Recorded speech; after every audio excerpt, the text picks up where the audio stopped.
12,666 नए मरीजों की पुष्टि हुई है। छत्तीसगढ़ में 190 मरीजों की मौत की भी खबर है। वहीं अकेले राजधानी रायपुर की यदि बात की जाए तो 44 मरीजों ने यहां कोरोना से दम तोड़ दिया। एक्टिव केसेस की संख्या 1,23,835 है और सबसे भीषण स्थिति इस वक्त राजधानी रायपुर में बनी हुई है। 1,639 नए मरीज, इसके साथ ही दुर्ग में 1,355 नए मरीजों की पुष्टि हुई है। तो छत्तीसगढ़ में हालात इस वक्त बेकाबू हैं और बढ़ता कोरोना संक्रमण सरकार के प्रयास इसे देखते हुए फिलहाल नाकाफी साबित हो रहे हैं।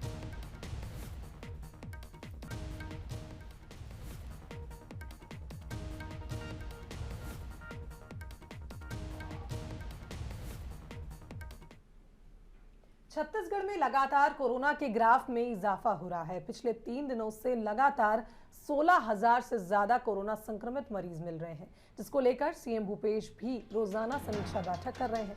इसी कड़ी में सीएम भूपेश बघेल ने कोरोना संक्रमण की रोकथाम को लेकर वीडियो कॉन्फ्रेंसिंग के जरिए बैठक बुलाई, जिसमें रायपुर, दुर्ग के नगर पालिका परिषदों के अध्यक्ष शामिल हुए। वहीं दोनों संभाग के मुख्य नगर पालिका अधिकारी भी इस बैठक में शामिल हुए। इस दौरान कोरोना संक्रमण पर नियंत्रण पाने को लेकर चर्चा हुई और जरूरी दिशा निर्देश भी दिए गए। बैठक में मंत्री डॉक्टर शिव कुमार डहरिया और मुख्य सचिव अमिताभ जैन भी मौजूद रहे।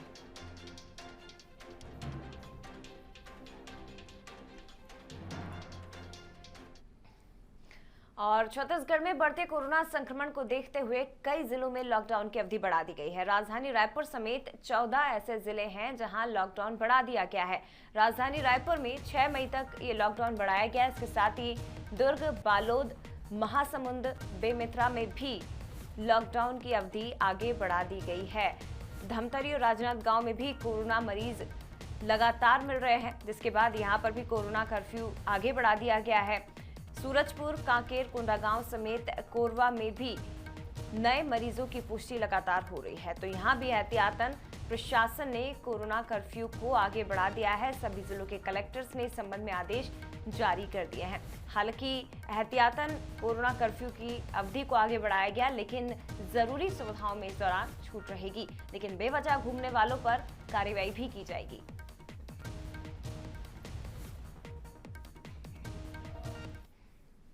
वहीं मुंगेली जिले में भी कोरोना का कर्फ्यू बढ़ाया गया। 6 मई सुबह 6 बजे तक यहां कर्फ्यू रहेगा।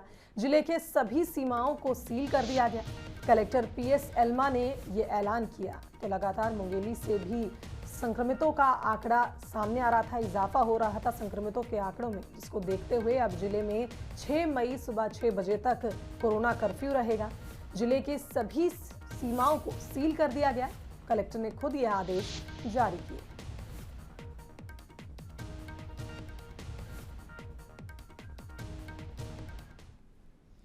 और कोरोना संकट काल के बीच देश भर में ऑक्सीजन की किल्लत से भी लोग परेशान हो रहे हैं, जिसको लेकर अब कांग्रेस की राष्ट्रीय महासचिव प्रियंका गांधी ने छत्तीसगढ़ के सीएम भूपेश बघेल से फोन पर चर्चा की और ऑक्सीजन उपलब्ध कराए जाने के लिए मदद मांगी। जिसके बाद सीएम भूपेश ने लखनऊ के मेदांता अस्पताल को 16 टन ऑक्सीजन भेजी और इसकी सूचना सीएम ने ट्वीट कर भी दी है। अपने ट्वीट में उन्होंने लिखा कि प्रियंका गांधी के फोन पर सूचना मिलने पर लखनऊ में ऑक्सीजन भिजवा दी गई है।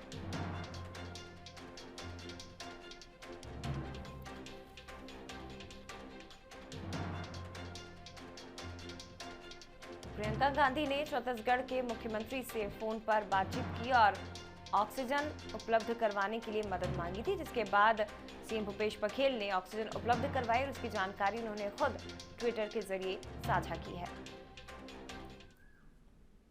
वहीं छत्तीसगढ़ से दूसरे राज्यों को ऑक्सीजन की सप्लाई की जा रही है। 11 अप्रैल से 24 अप्रैल तक 2700 से ज्यादा मीट्रिक टन आपूर्ति छत्तीसगढ़ में हो गई थी ऑक्सीजन की। वहीं मध्य प्रदेश को 801 मीट्रिक टन ऑक्सीजन दी गई है, तो कर्नाटक को 16 मीट्रिक टन ऑक्सीजन छत्तीसगढ़ की ओर से दी गई। आंध्र प्रदेश को भी 176 मीट्रिक टन ऑक्सीजन छत्तीसगढ़ ने उपलब्ध कराई, तो इधर गुजरात को भी 120 मीट्रिक टन ऑक्सीजन छत्तीसगढ़ ने दी है। तेलंगाना को 578 मीट्रिक टन ऑक्सीजन दी गई, तो महाराष्ट्र को 1013 मीट्रिक टन ऑक्सीजन की आपूर्ति छत्तीसगढ़ की ओर से की गई।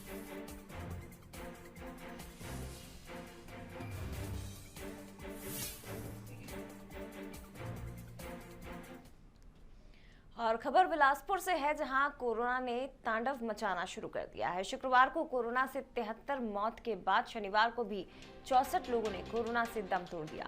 कोरोना से होने वाली मौत के मामले में बिलासपुर ने रायपुर को भी पीछे छोड़ दिया है और बीते 2 दिन से बिलासपुर में प्रदेश में सबसे ज्यादा मौत हो रही है। इसके अलावा पहली बार एक ही दिन में शनिवार को जिले में 1424 नए मरीजों की पहचान हुई है। शनिवार को जिन 64 लोगों की मौत हुई, उनमें से 22 ऐसे लोग थे जिनकी उम्र 50 साल से भी कम थी।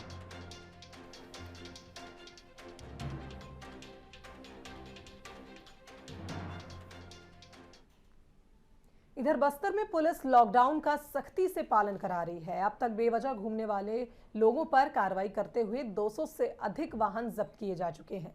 यहां 16 अप्रैल से 26 अप्रैल तक लॉकडाउन लगा हुआ है। लॉकडाउन में कानून व्यवस्था को लेकर हमारे संवाददाता प्रशांत गजभिये ने एएसपी बस्तर से बात की और स्थिति का जायजा भी लिया। बस्तर जिले में लगातार कोरोना संक्रमण को बढ़ता हुआ देख जिला प्रशासन ने यहाँ लॉकडाउन कर दिया है और लॉकडाउन के बाद भी अनावश्यक लोग घूम रहे हैं, जिसको देखते हुए हर चौक चौराहों पर कोविड टेस्ट का इंतजाम जिला प्रशासन ने किया था। जो अब एक चिंता भरा रिपोर्ट सामने आया है, जिसमें जो अनावश्यक घूम रहे हैं और जिनका टेस्ट हो रहा है, उन लोगों में संक्रमण ज्यादा पाया जा रहा है, जिसके बाद से पुलिस प्रशासन अब सख्ती पर उतर गई है। और आप मेरे पीछे देख सकते हैं कि लगभग 200 से अधिक गाड़ियां हैं जिन पर पुलिस ने चालानी कार्रवाई की और उन्हें जब्त कर लिया। अभी हमारे साथ बातचीत करने के लिए खुद एडिशनल एसपी यहाँ पर मौजूद है, उनसे बातचीत करते हैं। सर, क्या कुछ कार्रवाई हो रही है और किस तरीके से कोरोना संक्रमण को रोका जाएगा अगर ऐसे लापरवाह लोग शहर में घूमते हुए नजर आएंगे? पिछले कुछ दिनों में जिले में कोरोना के मामले बढ़े हैं, जिसको देखते हुए जिला प्रशासन द्वारा जो पूर्व में 22 तारीख तक जिले को कंटेनमेंट जोन घोषित किया गया, तो उसको बढ़ा के 26 तक किया गया है। लगातार लोगों को समझाइश दी जा रही है, कार्रवाई भी की जा रही है, फिर भी लोग नहीं मान रहे। कई लोग अनावश्यक भ्रमण करने की लगातार शिकायत आते जा रही थी पुलिस के पास, जिसको देखते हुए आज सभी चौक चौराहों पे जितने भी अधिकारियों के साथ चेकिंग की जा रही है और सभी गाड़ियों पे सख्ती की जा रही है। अभी तक हमने 200 से अधिक गाड़ियों पर विधि सम्मत कार्रवाई की गई है, कड़ी से कड़ी कार्रवाई की जाएगी। आगे भी यही कार्रवाई भी कंटिन्यू जारी है। तो लोगों से मैं पूछना चाहता हूँ, अपील भी करूंगा कि घर पर रहें, सुरक्षित रहें, अनावश्यक भ्रमण न करें। अनावश्यक भ्रमण करने पाए जाने पर मतलब कड़ी से कड़ी कार्रवाई की जाए। तो देखिए कि अब जो है पुलिस प्रशासन सख्ती पर उतर गया है और किसी भी प्रकार से जो है जो अनावश्यक लोग घूम रहे हैं उन पर जो है कोई भी छोड़ा नहीं जाएगा उनको, और लगातार कार्रवाई की जा रही है। और आप देख सकते हैं 200 से अधिक गाड़ियों को यहाँ पर लाया गया है। ये शहर का कोतवाली थाना है, यहाँ पर सभी गाड़ियों को रखा गया और किसी प्रकार से इन्हें चालानी कार्रवाई करके ही नहीं छोड़ा जाएगा। इन्हें से सीधा जो है कोर्ट में पेश किया जाएगा और कोर्ट में पेश करने का मतलब ये है कि जब तक लॉकडाउन लगा हुआ है तब तक कोर्ट खुलेगा नहीं और उसके तब तक जो है ये गाड़ियां यहीं पर जब्त रहेगी। यानी कुल मिलाकर अब ये है कि आप अनावश्यक ना घूमें। अगर अनावश्यक घूमते हैं तो आपके वाहनों के साथ साथ आपके ऊपर भी कार्रवाई अब लगातार पुलिस करेगी। कैमरा पर्सन महेंद्र के साथ प्रशांत गजभिये, बंसल न्यूज, जगदलपुर। और चलिए आगे बढ़ते हैं खबर बालूद से, जहां महिला बाल विकास मंत्री अनिला भेड़िया का बयान आया है। आंगनबाड़ी केंद्रों में राशन बांटने को लेकर उन्होंने ये बयान दिया है। कहा है कि स्थिति को देखते हुए सूखा राशन वितरण पर रोक लगाई गई है। कार्यकर्ताओं को अब महामारी के दौर में घरों में जाने में क्योंकि परेशानी हो रही है, इसीलिए रेडी टू ईट वितरण किया जा रहा है। बच्चों को पोषण आहार मिलता रहेगा, ये भी उन्होंने कहा। इसके साथ ही कहा कि कोरोना के कारण आंगनबाड़ी कार्यकर्ताओं और बच्चों को किसी तरह का कोई खतरा नहीं होना चाहिए, लेकिन पोषण आहार की पूर्ति बच्चों को होती रहेगी। मुख्यमंत्री जी घोषणा किए हैं कि अभी हमारे राशन पूरा अप्रैल और मई 2 महीने का एक साथ वितरण करेंगे। हमारे मई जून का निःशुल्क राशन वितरण करेंगे। तो ये हम लोग के लिए बहुत बड़ी बात है कि हमारी जनता आज कोरोना काल में मजदूरी नहीं कर पा रहे हैं, बेरोजगार हो गए हैं, दुकानदार दुकान नहीं खोल पा रहे हैं। ऐसी स्थिति में ये उनको बहुत बड़ी सहयोग मिलेगी। 1 मई से 18 साल से ज़्यादा उम्र के लोगों को वैक्सीन लगाने का अभियान शुरू होने जा रहा है। छत्तीसगढ़ ने इस अभियान को मुफ्त करने का फैसला लिया है। अब इस वैक्सीनेशन अभियान को लेकर छत्तीसगढ़ की तैयारियां शुरू हो गई हैं। रायपुर पश्चिम विधानसभा में जोनवार टीकाकरण केंद्र बनाने को लेकर संसदीय सचिव विकास उपाध्याय ने जोन अधिकारियों की बैठक ली। वहीं विपक्ष इन तैयारियों पर सवाल उठा रहा है। कोविड-19 की वैक्सीन को लेकर सुचारू रूप से 1 तारीख से जिस प्रकार से छत्तीसगढ़ की भूपेश बघेल जी की कांग्रेस की सरकार ने 18 साल के अधिक आयु के लोगों को वैक्सीन फ्री करने की बात कही है, वहीं किस प्रकार से 1 तारीख से इसकी शुरुआत की जाएगी उसको लेकर नगर निगम के जोन कमिश्नरों की आज बैठक हम लोगों ने ली है। उस बैठक में हम लोगों ने तय किया है किस प्रकार से इसके प्रचार प्रसार को करना है और किन लोगों को इन्वॉल्व करना है। ये वैक्सीन का सेंटर कहां पर होगा, कितने मात्रा में वैक्सीनेशन रोज होगी और किन के माध्यम से डोर टू डोर प्रचार करना है। जिस प्रकार से हम लोग चुनाव में बूथ वाइज जाते हैं उसी प्रकार से इसके प्रचार प्रसार के लिए भी लोगों के बीच में जाएंगे। देखिए, जितनी हमारी क्षमता है और जितने वैक्सीनेशन के सेंटर हैं और जितने लोग संभावित वैक्सीनेशन के लिए तैयार हैं, किसी न किसी रूप में उसको यदि क्रमवार जोड़ना है तो उस क्रम से यदि करते हैं तो भगदड़ नहीं होगी, भीड़ नहीं होगी और बहुत ज़्यादा अप्रत्याशित लोग नहीं आएंगे। यदि कोई क्रम बनता है तो अच्छी बात है कि आप किस क्रम से शुरू करना चाहते हैं, सबसे गरीब व्यक्ति को सबसे पहले देना चाहते हैं या उस हिसाब से भी करते हैं तो अच्छी बात है। जगदलपुर में बसरिया बैक बेंचर्स की टीम लॉकडाउन के वक्त में लोगों की मदद करने में जुटी हुई है। जरूरतमंदों को खाना और जरूरत के सामान बांटने के साथ ही अस्पताल और दवाइयों की भी व्यवस्था की जा रही है। बसरिया बैक बेंचर्स के इस नेक पहल को देखकर बस्तर सांसद दीपक बैज ने ग्रुप से मुलाकात की और खुद भी खाना बनाने में मदद की। उन्होंने खुद भी खाना खाया और टीम के काम की जमकर तारीफ की। बस्तर जिले में लॉकडाउन की शुरुआत से ही पहले दिन से ही बस्तरिया बैक बेंचर्स लगातार ऐसे जरूरतमंदों तक खाना पहुंचा रहा है जो लोग लॉकडाउन के दौरान खाने के लिए काफी परेशान हैं और लगातार ऐसे लोगों की मदद भी कर रहा है जो लोग लॉकडाउन में असहाय महसूस कर रहे हैं। और ऐसे लोगों से मिलने को खुद बस्तर सांसद पहुंचे हैं, वो अपने आप को रोक नहीं पाए बस्तरिया बैक बेंचर्स से मिलने के लिए और अभी हम हमारे साथ खुद सांसद महोदय मौजूद है। भैया बताएंगे कि आप यहाँ पर पहुंचे हुए हैं, आपको कैसे जानकारी मिली और किस तरीके से आप यहाँ पहुंचे? सबसे पहले तो मैं हमारी बस्तरिया बैक बेंचर टीम को, पूरे साथियों को बहुत बहुत बधाई धन्यवाद देता हूँ। वास्तव में पिछले इस लॉकडाउन के दौरान इस टीम ने लगातार हमारे शहरों में, हमारे बस्तर जिले से कोई बाहर से मजदूर आए या जरूरतमंद जो असहाय लोग हैं जिनके पास खाने को दिक्कत हो, ऐसा कोई इमरजेंसी काम हो, बस्तर बैक बेंचर इस टीम के साथ संपर्क करके अपना सुबह शाम का खाना ले रहे हैं। लगभग आज जो चर्चा हुई है लोगों से, लगभग 200 मतलब एक पहर में लगभग 200 लोगों का खाना खिला रहे हैं। मतलब बहुत ही अच्छा काम है। मैं सोशल मीडिया के माध्यम से लगातार देख रहा था इनका काम को, तो मुझे लगा कि आज मैं डिमरापाल भी गया था और कुछ जगह निरीक्षण करने के बाद मुझे लगा कि मेरे पास समय है, जाकर उन टीम से मिलना चाहिए और इस टीम से मुलाकात हुई और मैंने खुद सब्जी को चेक भी किया, दाल को भी चेक किया, बहुत अच्छा बनाया, टेस्ट भी कर लिया। मैंने लगा कि मुझे कुछ खाना चाहिए तो कुछ खाना भी खाया, तो बहुत अच्छा बना है। तो देखिए, ये थे हमारे साथ सांसद दीपक बैज जिनका स्पष्ट रूप से कहना है कि लगातार सोशल मीडिया में जिस तरीके से हमने भी बताया कि ये चीजें वायरल हो रही हैं और दिन ब दिन लोगों की संख्या भी बढ़ते जा रही है जिन तक ये खाना पहुंच रहा है, जिन तक ये मदद पहुंच रही है। कैमरा पर्सन महंत के साथ प्रशांत गजबीय, बंसल न्यूज, जगदलपुर। छत्तीसगढ़ में कोरोना वैक्सीनेशन प्रोग्राम तेजी से जारी है। इस अभियान में सारे प्रमुख बड़े राजनीतिक दल के लोग भी भाग ले रहे हैं और वैक्सीन की डोज लगा रहे हैं। पूर्व मुख्यमंत्री डॉक्टर रमन सिंह ने अपना दूसरा डोज भी लगवाया और लोगों से अपील की कि वैक्सीनेशन कार्यक्रम में भाग लें और भ्रम की स्थिति को छोड़ दें। दूसरा डोज आवश्यक होता है और समय के अनुसार आज उसका ड्यू डेट से में लगवाया है और ये लगवाने का एक कारण समय पे ये भी है कि बहुत सारी अफवाहें फैला रहे हैं लोग। तो मैं सबसे प्रार्थना करना चाहता हूं कि कोविड का वैक्सीन शरीर के लिए नुकसानदायक बिल्कुल नहीं है। इधर छत्तीसगढ़ के सुकमा में एक बार फिर से नक्सलियों की कायराना करतूत सामने आई है। इस बार नक्सलियों ने 5 से 6 गाड़ियों को आग के हवाले कर दिया। इसके साथ ही स्थानीय युवाओं पर भी हमला करने की कोशिश नक्सलियों ने की है। स्थानीय लोगों ने संबंध में जानकारी दी और बताया कि नक्सलियों के पास 200 की संख्या में नक्सली पहुंचे थे, इनके पास हथियार भी थे।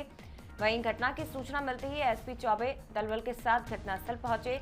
एर्राबोर थाना क्षेत्र का यह मामला बताया जा रहा है जहां नक्सलियों की एक बार फिर से कायराना करतूत सामने आई है और 5 से 6 गाड़ियों को आग के हवाले कर दिया। स्थानीय लोगों पर भी हमले की कोशिश की है। घटना के बाद से स्थानीय लोगों में दहशत का माहौल है।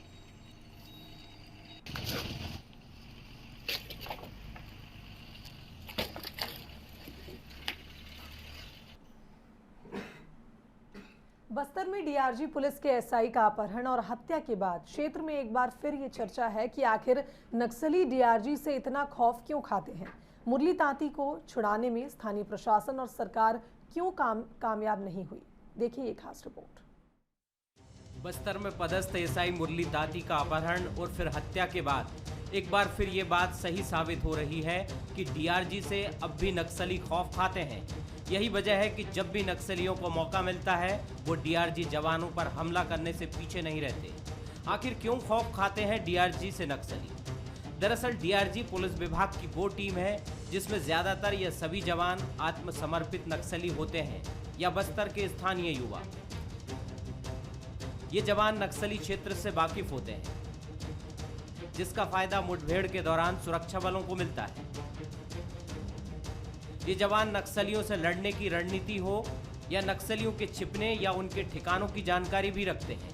यही वजह है कि नक्सली डीआरजी जवानों की रेकी करते रहते हैं और जवानों की एक गलती के इंतजार में रहते हैं। बस्तर में नक्सलियों के खिलाफ जो भी अभी लड़ाई चल रही है, इस लड़ाई में अगर पुलिस कहीं पर पुलिस का पलड़ा कहीं पर भारी है तो वो डीआरजी जवानों के कारण। आमतौर पर डीआरजी जवान बस्तर के ही रहने वाले हैं। बस्तर की भौगोलिक सामाजिक परिस्थितियों से अच्छी तरह से वाकिफ है। डीआरजी में कई जवान ऐसे भी हैं जो कभी नक्सलियों के सहयोगी हुआ करते थे। नक्सलियों की ओर से उन्होंने लड़ाई भी लड़ी थी, इसलिए उनको नक्सलियों की जो कमी और नक्सलियों की जो विशेषताएं दोनों मालूम है। बात करें मुरली तांती की तो यह आत्मसमर्पित नक्सली थे। सलवा जुडूम के समय से समर्पण कर पुलिस के साथ नक्सलियों के खिलाफ लड़ाई लड़ रहे थे और उन्हें इस लड़ाई में साल दर साल सफलता भी मिल रही थी। इस सफलता का उन्हें आउट ऑफ टर्म प्रमोशन भी मिला। 20 साल में 4 प्रमोशन के बाद वे आरक्षक से एसआई बन गए। तो ये जवान जिस ढंग से नक्सल मोर्चे पर पूरे समर्पित होकर के लड़ाई लड़ते हैं, तो कहीं ना कहीं से वो नक्सलियों के लिए काफी नुकसानदायक साबित हुआ है। इस जवान की रिहाई के लिए ना तो कोई जन दबाव बना और न किसी रूप में लोग सामने आए और सरकार भी बहुत ऑफेंसिव रूप से सामने नहीं आई। लेकिन ये बात भी उठती रही है कि केंद्रीय सुरक्षा बल और स्थानीय पुलिस, खासतौर पर डीआरजी की टीम के बीच समन्वय की कमी के कारण नक्सली मंसूबे कामयाब हो जाते हैं। बस्तर में प्रशासन पर डीआरजी और केंद्रीय सुरक्षा बलों के बीच में भेदभाव के आरोप भी लगते रहे हैं। पिछले दिनों बीजापुर में सीआरपीएफ जवान के अपहरण के बाद केंद्र और राज्य की कोशिश से वे वापस आ गए, लेकिन अब ये भी कहा जा रहा है कि एसआई मुरली तांती के अपहरण के बाद उन्हें छुड़ाने में वैसे प्रयास नहीं हुए। प्रशांत गजबीये, बंसल न्यूज, जगदलपुर। राजनांदगांव के डोंगरगढ़ में मां बमलेश्वरी पहाड़ी में लगी आग में 17 दुकानें जलकर राख हो गई। आग लगने का कारण अज्ञात बताया जा रहा है। ये बताया जा रहा है कि लॉकडाउन के चलते सभी दुकानें बंद थी और आग पर काबू पा लिया गया है। हालांकि ये गनीमत रही कि किसी तरह की जनहानि की कोई खबर नहीं है। राजनांदगांव के डोंगरगढ़ में मां बमलेश्वरी से मंदिर से सटी 17 दुकानों में अचानक ही आग लग गई। मां बमलेश्वरी पहाड़ी में आग लगी है। बताया जा रहा है कि आग लगने का कारण अज्ञात है। लॉकडाउन के चलते सभी दुकानें बंद थी। वहीं आग पर काबू पा लिया गया है और कोई जनहानि इस हादसे में नहीं हुई। हालांकि 17 दुकानें एक साथ जलकर राख हो गई, जिसमें जो दुकान संचालक है उन्हें खासा नुकसान हुआ है।